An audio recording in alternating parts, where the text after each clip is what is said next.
Hello, welcome to today's show.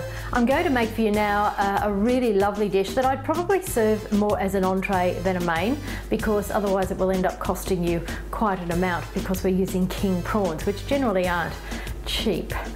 It is beautiful though. It's a very, very simple dish. It requires some marinating, and so that's the skill and technique that we're actually going to be employing today. We're also going to be doing some pan frying, and we're also going to be doing some vegetable with it. It's got some potato with it, but you could in fact use any vegetable to slice up to layer these up. It really is a very, very tasty dish, very, very quick to do. I got this recipe out of a very old gourmet traveller as well, a long, long time ago, and it is really, really lovely. So let's get started. Let's look at the ingredients you're going to need. The marinade's actually quite interesting because it's based on sour cream, which one wouldn't normally use as a marinade, but it really makes the flavour of the prawns delicious.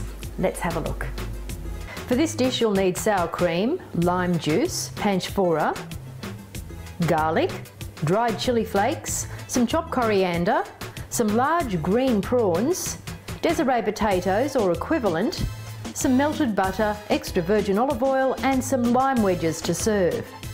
Let's begin by preparing the first part. Begin by combining the sour cream, the chili, panchphora, garlic, the lime juice, salt and the coriander in a bowl and mix to combine.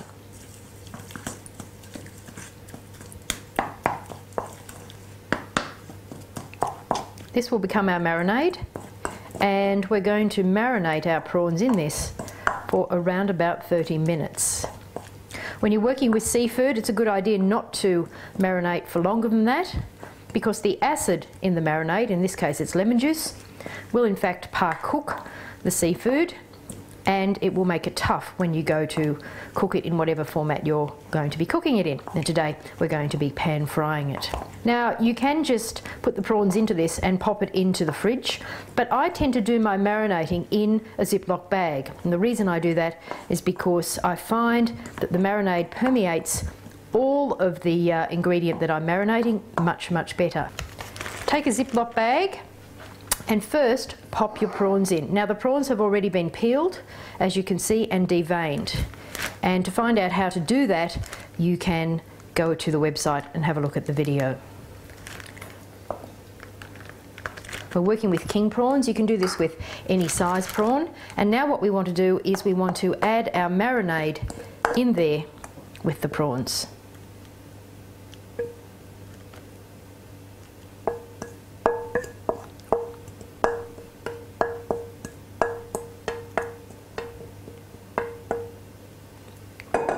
Okay, so now what we do is just move the prawns and the marinade around together so that they completely surround each other, and that marinade completely covers the prawns all the way around.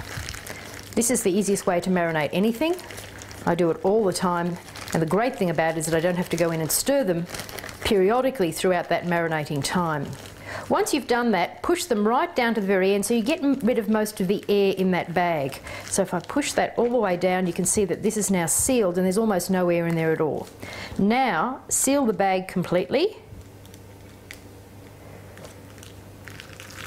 and then flatten that out so that that marinade covers all of the prawns nice and flat.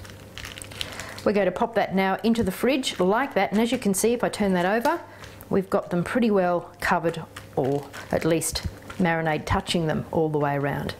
Into the fridge for around about 30 minutes while we prepare our potatoes. Okay, for the potatoes, what we want to do is we want to cut these into 5mm, which is about a ½ centimetre slices. Now you can do them just straight across, but they actually look quite nice if you do them on the diagonal. So cut that end piece off and just slice them through. Now we're working with Desiree, but you can work with any red waxy potato, and the reason we're choosing these is because they actually don't go brown anywhere near as quickly as the white potatoes do, and they're also quite firm. The flesh on a waxy potato is quite firm, and because of that reason you'll find that it will hold its shape when it's fried, and that's what we want to happen.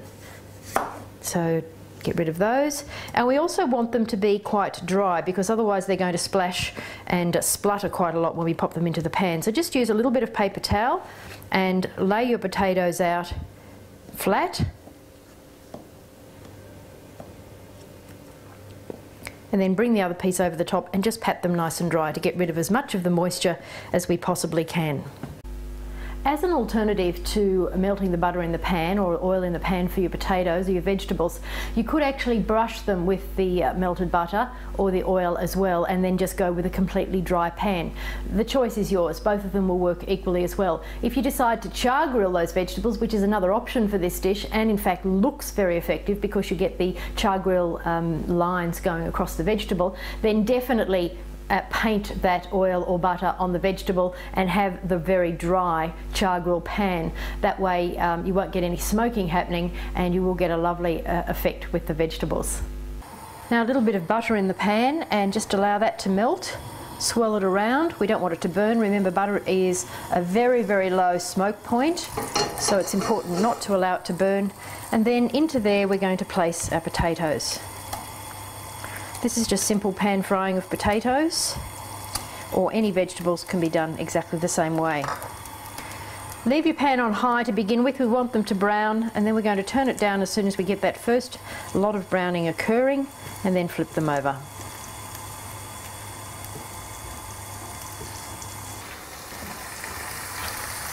Just flip them once they're starting to brown.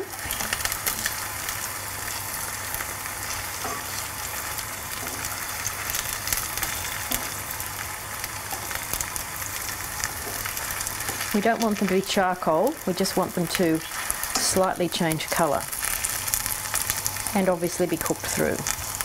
So I'm going to turn that right down now and just let those cook through, and those are done. So remove them and place them onto some absorbent paper to mop up any of that excess butter. We want the flavour of the butter, but not the greasiness of the butter. Leave your pan on low, because now we're going to add the prawns. So remove the prawns, add them to the pan, making sure not to take too much of that marinade. We don't want them to stew, we want them to fry.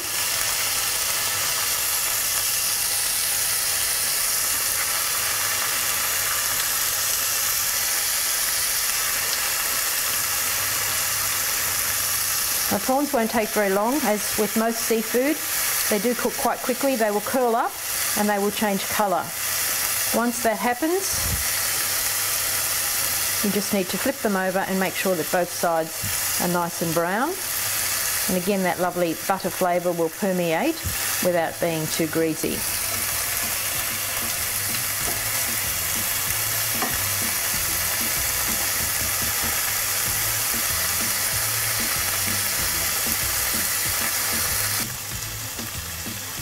So once they're finished, take those out as well and place them also on the absorbent paper, just to get rid of any excess butter that might be there. And it's time to plate up. Okay, so now what we're going to do is we're going to plate up. So we just want to layer some of those potato slices on our plate, and we've got enough here for 2 people. And then we're just going to take 3 of the prawns and layer those over the top. And serve those with a lime wedge. You can actually do it, interestingly enough, with thawed frozen prawns, providing they are uncooked prawns. And all you need to do with that, if you go down that track, because sometimes they're easier to get hold of than the fresh prawns, especially if you don't live in the city near where the fisheries are. What you do is, once you've thawed the prawns, they've completely thawed, you pat them really dry very, very well, so there's absolutely no moisture on them, and then do the same thing. Toss them through and then just cook them in the same way.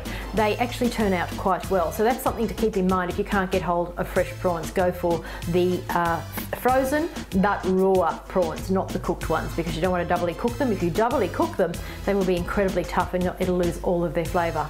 Okay, that's the end of today's show. Enough of my rambling. I hope you enjoyed it, and I hope you have a go with that recipe and love it as well. Let me know how it goes with you, and of course come back to the website blackbookcooking.com for all of the other base recipes, skills and technique videos. Don't forget, subscribe to the channel if you feel so inclined, and connect with us on Facebook and on Twitter. I'll look forward to seeing you again next time. Happy cooking.